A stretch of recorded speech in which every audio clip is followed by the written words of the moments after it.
Well, I didn't watch much of it, but I caught snippets here and there.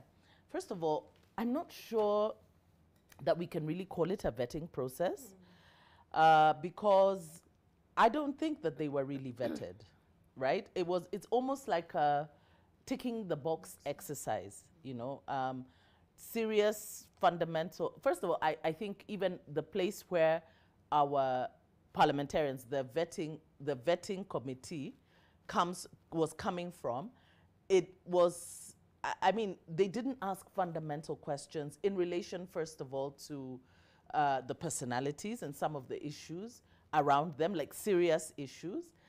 The thing that really struck me is this thing about the net worth. You know, when somebody, you know, declares that they are worth a certain amount, questions of how did you acquire this wealth? Tax returns, you know, because they're supposed to bring tax compliance, their tax compliance certificates. But I think it would be prudent for us to actually see their tax returns, their actual tax returns. For instance, Musalia Mudavadi said that he's worth 4 billion shillings, okay?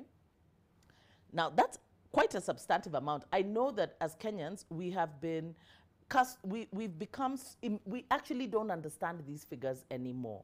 So when we hear 1 billion, 4 billion, 10 billion, you know, somebody's taken off with this amount of money, we don't quite compute what it means. And I recall that in the days of Goldenberg, where people were talking about that it was more than what was being said had been stolen, then they were like, it's possibly like 5 billion shillings worth, you know, of theft that took place. And somebody said, you know, let me try and help you understand what 1 billion shillings is. And he said, if you were given 1 billion shillings and told to spend 100,000 every day, it would take you about 25 years to spend 1 billion, spending 100,000 a day. Now, you know, you can spend 100,000 shillings a day, maybe now, because you've got issues that, you know, that you need to address. So you'll be able to spread it out quite well. But after some time, you won't have anything to spend it on. So it would take you anyway, at a spend of 100,000 shillings per day, it would take you 25 years. So to accumulate enough wealth at 4 billion, really, I think you owe Kenyans, especially since you've only ever been a public servant, you actually need to tell Kenyans how you acquired such wealth.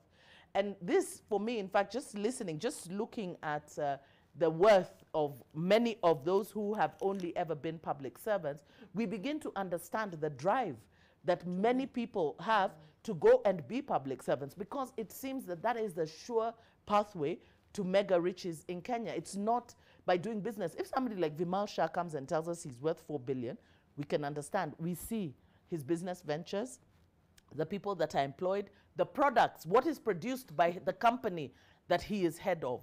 These guys, they produce nothing, yet they are worth so much. How? You know, especially when you are a public servant in a poor country, right? Shouldn't you at least even then tell the hustler how to hustle to get to that level? So for me, it is problematic. Do they pay taxes, you know, on this, their wealth, their properties and everything? The way you've seen KRA have been given targets of 3 trillion by December. So taxpayers are going to be squeezed to the nth. We would like to see the actual tax returns, at least 3-5-year tax returns, literally, that they actually pay taxes on this wealth and that it is productive, that they actually produce something. So for me, that was the thing that really stood out for me. Regarding promises and everything, you know, those are just words. The real essence will be in the execution of it. People make promises all the time.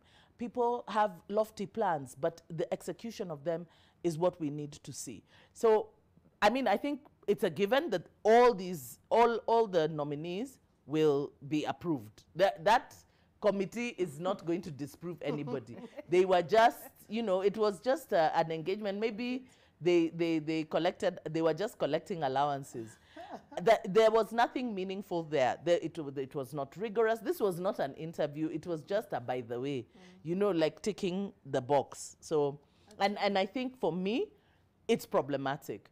Chapter 6 issues were not addressed, How is it that your cases were dropped? Why is it that your cases were dropped? There are so many questions for some of these nominees, and I'm not saying this for all of them. I'm not even saying that, they don't deserve those positions. I'm just saying that you have people who are being appointed to the apex policy and decision-making organ in the country. And it's something that ought to be taken seriously. It shouldn't be flippant. And it shouldn't be as casual as it has been. So, I mean, at some point, I just thought, I can't spend my time watching this. Because, I was like, really? Is that how you're going with it? So I decided I've got other things that I need to do, just apart from the one that I was interested in, who I listened to. But the rest, I was just like, wachana nayo too.